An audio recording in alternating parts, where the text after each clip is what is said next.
فیضان بین الاقوامی اجتماع جاری رہے گا، فیضان بین الاقوامی اجتماع جاری رہے گا، فیضان بین الاقوامی اجتماع جاری رہے گا انشاءاللہ عز و جل۔ صلو علی الحبیب صلی اللہ تعالی علی محمد، توبوا الی اللہ استغفر اللہ، صلو علی الحبیب صلی اللہ تعالی علی محمد۔ تو ابھی یہ بہار ملی تھی تو ذہن بنا کے بیان کے ابتدا میں ہی آپ اسلامی بھائیوں کو یہ پیاری پیاری میٹھی میٹھی بہار بیان کر دوں، تو اس سے انشاءاللہ تعالی ہمارے بین الاقوامی اجتماع میں آئے ہوئے اسلامی بھائی اور انٹرنیٹ اور مدنی چینل کے ذریعے سننے اور دیکھنے والے اسلامی بھائی اسلامی بہنوں کے دلوں میں مزید دعوت اسلامی کی محبت انشاءاللہ تعالی پیدا ہوگی۔ ہمارے شیخ طریقت امیل سنت کے بیان کے جو اثر ہے اور ان کے بیان کی جو کشش ہے، اس کی مزید اہمیت اور محبت الحمدللہ ہمارے دل میں پیدا ہوگی۔ اب تو مدنی چینل کی باہر ہی باہر ہیں، اور مدنی چینل کے جو انداز ہے الحمدللہ اس کی بھی کیا بات ہے۔ کئی اسلامی بھائیوں کے اس طرح کے پیغامات ہیں کہ مدنی چینل کی برکت سے الحمدللہ ہمارے گھروں میں فلمی ڈرامے بند ہو گئے۔ الحمدللہ فلمی ڈرامے مدنی چینل نے آ کر ہمارے گھروں سے نکال دیے۔ ہمارے گھروں میں جب سے مدنی چینل آیا ہے الحمدللہ ہمارے گھر کے بڑے بچے سارے نمازی بن گئے۔ الحمدللہ جب سے مدنی چینل ہمارے گھر میں آیا ہے بے نمازی نمازی بن گئے، داڑھی رکھنے جو داڑھی نہیں رکھتے تھے داڑھی والے بن گئے، گھر کے اسلامی بہنیں باپردہ بن گئیں الحمدللہ مدنی چینل کی برکت سے۔ کیونکہ مدنی چینل تو سنتوں کی بہاریں لایا ہے نا، اور مدنی چینل ہے الحمدللہ، اور اس پر مزید بہاروں پر بہاریں یہ کہ کئی غیر مسلم مدنی چینل دیکھ کر مسلمان ہو گئے الحمدللہ۔ تو مدنی چینل کی بہاریں بھی آپ کے سامنے ہیں۔ اللہ تعالی ہماری دعوت اسلامی کو، ہمارے مدنی چینل کو، اور یہ تمام چیزیں جس کے فیض سے جاری ہیں، میرے شیخ طریقت امیر اہل سنت بانی دعوت اسلامی حضرت علامہ مولانا محمد الیاس عطار قادری رضوی مدظل العالی کو سلامت رکھے، نظر بد سے محفوظ فرمائے، اور اس کی مزید برکتیں ہمیں عطا فرمائے، آمین بجاہ النبی الامین صلی اللہ تعالی علیہ وسلم۔ صلو علی الحبیب صلی اللہ تعالی علی محمد، توبوا الی اللہ استغفر اللہ، صلو علی الحبیب صلی اللہ تعالی علی محمد۔ دعوت اسلامی کے عظیم الشان سنتوں بھرے بین الاقوامی اجتماع میں جمع ہونے والے اسلامی بھائیوں اور مدنی چینل اور انٹرنیٹ کے ذریعے سننے اور دیکھنے والے اسلامی بھائیوں اور اسلامی بہنوں، آج آپ کے سامنے ایک انتہائی مشہور صحابی حضرت سیدنا ابو درداء رضی اللہ تعالی عنہ کی سیرت کے چند پہلو بیان کرنے کی کوشش کروں گا۔ حضرت عبداللہ بن رواح رضی اللہ تعالی عنہ یہ پہلے ہی اسلام لا چکے تھے۔ ان کی انفرادی کوشش مسلسل حضرت سیدنا ابو درداء رضی اللہ تعالی عنہ پر جاری تھی۔ بڑا حکیمانہ اور پیارا انداز آپ نے اختیار فرمایا ہوا تھا۔ حضرت سیدنا عبداللہ بن رواح رضی اللہ تعالی عنہ کی انفرادی کوشش اور ایک حکمت برے انداز کی برکت، مسلسل نیکی کی دعوت کی برکت سے حضرت سیدنا ابو درداء رضی اللہ تعالی عنہ نے اسلام قبول کر لیا۔ آفتاب رسالت صلی اللہ تعالی علیہ وسلم کی جلوہ نمائیوں سے دل کی تاریکیاں عشق رسول صلی اللہ تعالی علیہ وسلم کے نور سے جگمگ جگمگ جگمگ جگمگ اور جگمگ ہونے لگی۔ دل کی دنیا میں مدنی انقلاب برپا ہو جانے کے بعد انہیں اپنی پچھلی زندگی پر شدت سے ندامت محسوس ہونے لگی۔ حضرت سیدنا ابو درداء رضی اللہ تعالی عنہ کو اس بات کا شدت سے احساس تھا کہ ان کے ساتھی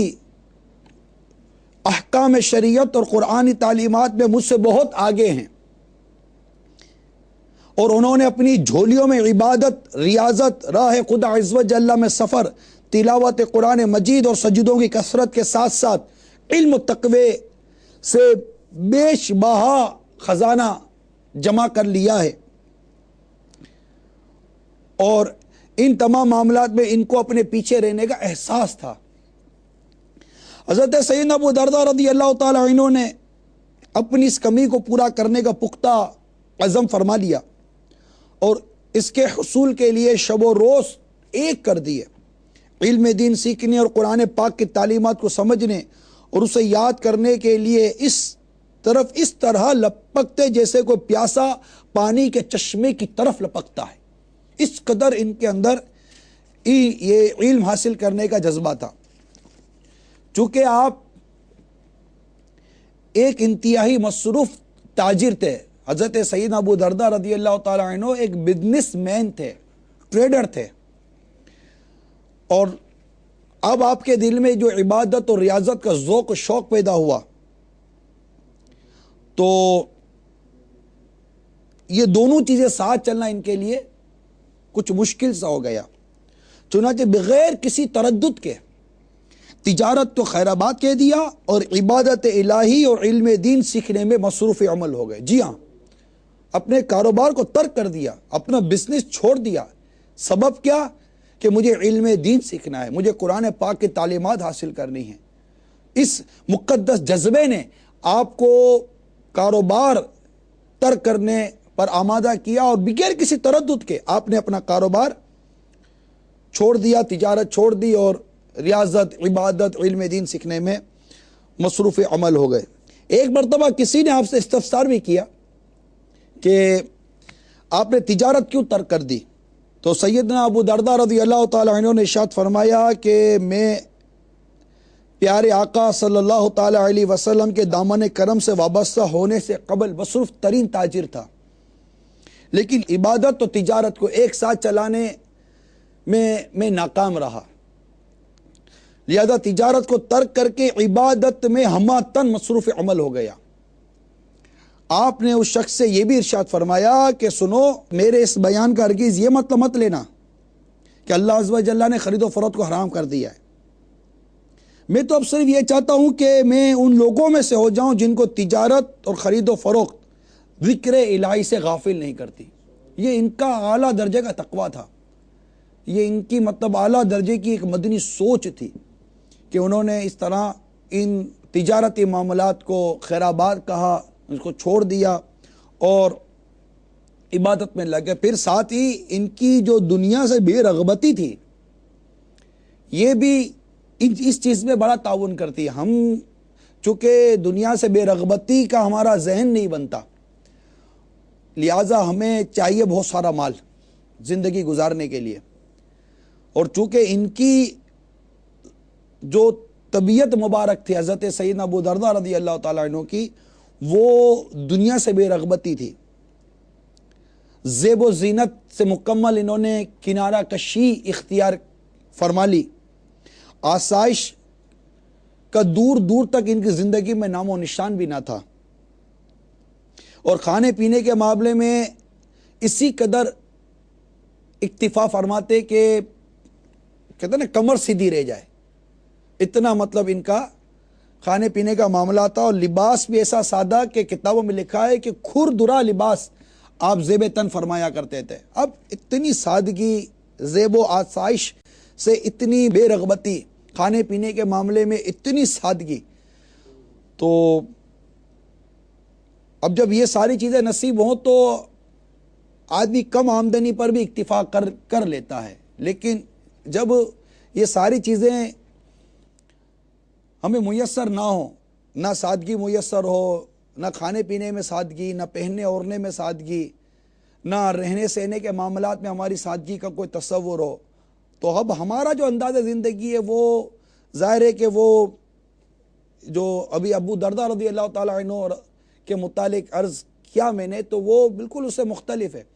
تو ہمیں بہت سارا مال چاہیے ہوتا ہے، اور پھر اس کے لیے جو کچھ کیا جاتا ہے وہ چونکہ اس وقت ان کی سیرت پر